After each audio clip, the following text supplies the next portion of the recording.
بسم الله الرحمن الرحيم وبحمده نستعين أما بعد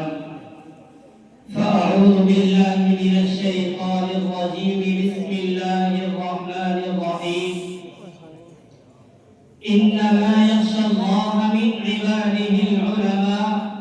صدق الله العظيم. معزز محترم حضرات اساتذہ کرام وموقر مقتدر حضرت حکم صاحب، السلام علیکم ورحمۃ اللہ وبرکاتہ. حاضرین انجمن، میرا پریشان بلکہ نادم و پشیمان ہوں کہ اس مختصر سے وقت میں ایسے عظیم الشان وسیع و بسیط موضوع پر کس طرح گفتگو کروں، اس کی کن کن خوبیوں کو بیان کروں اور کن کن خصوصیات کو نظر انداز کروں،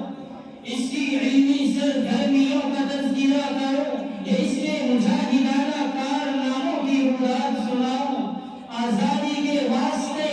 اس کی ناقابل فراموش اور لازوال قربانیوں کا تذکرہ کروں یا عبادت دین کے واسطے بے مثال عزم و استقلال کے حیرت انگیز واقعات بیان کروں. غرضے کے سمجھ میں کچھ نہیں آتا چیرو راستہ کیسے، حالانکہ ہزاروں نغمے وفا کے ان کے لبوں پہ آ کر نچل رہے ہیں، لبوں پہ لیکن لگے ہیں پہرے اور بن کے آنسو نکل رہے ہیں. اور زبان ساکت قلم ہے میرا، زبان ساکت قلم ہے میرا، بتاؤ کیسے میرا دن تھا کہ بحر غم میں اٹھا جو طوفان کو دریا دریا بہل رہے ہیں. عزیزان ملت، جب ہندوستان کی مقدس سرزمین پر انگریزوں کا ناپاک سایہ پڑا اور وہ اپنی شاکرانہ اور عیارانہ چالوں سے یہاں کے مالک بنتے تھے،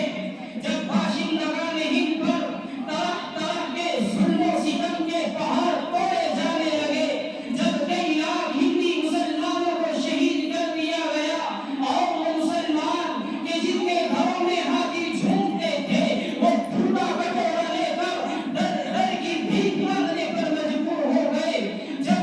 شاہی خاندانوں کی بیگمات پھٹی چادریں سروں پر ڈال کر گھروں میں کھانا پکانے کی نوکری کرنے لگی، وہ بردنشین عورتیں کہ جن کے دیدار کے لیے چاند و سورج ترستے تھے در در کی بھیک ہوتے کھانے پر مجبور ہو گئی،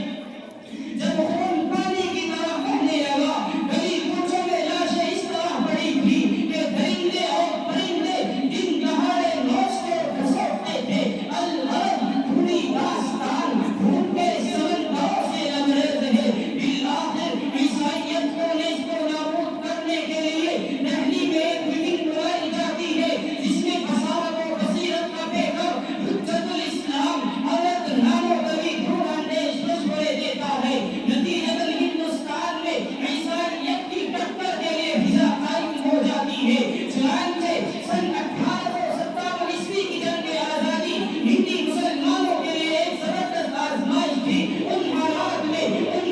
میں خدا کے چند چنیدہ بندے کھڑے ہوئے اور انہوں نے حالت کی رفتار کا گہرا جائزہ لیا اور ماحول کے تقاضے کو پہچانا. انہیں محسوس ہوا کہ سلطنت اور بادشاہت کے زوال کے بعد اب صرف دینی علوم میں سرمایہ حیات ہے.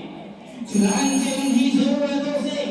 سن 1857 عیسوی کے بعد ہندوستان میں سن 1238 ہجری میں اس چھاؤنی کا قیام عمل میں آیا جسے آج ہم دارالعلوم کے نام سے جانتے ہیں. یہی وہ دارالعلوم ہے کہ جس نے دنیا کو ابن الوقتی بے ضمیری اور بے دینی نہیں دی. یہی وہ دارالعلوم ہے کہ جس نے دنیا کو چاپلوسی اور جھیٹپوری نہیں دی. یہی وہ دارالعلوم ہے کہ جس نے دنیا کو نفرت و عداوت نہیں دی، بلکہ وہ ہر زمانے میں گردش دورہ کی تمام سنگینیوں سے ٹکراتا رہا اور وہ ہر دور اور ہر عہد میں پرچم اسلام کو بت پروں کی چہار دیواریوں پر لہراتا رہا اور اعلان خدا بندی کو ہر جانب پھیلاتا رہا.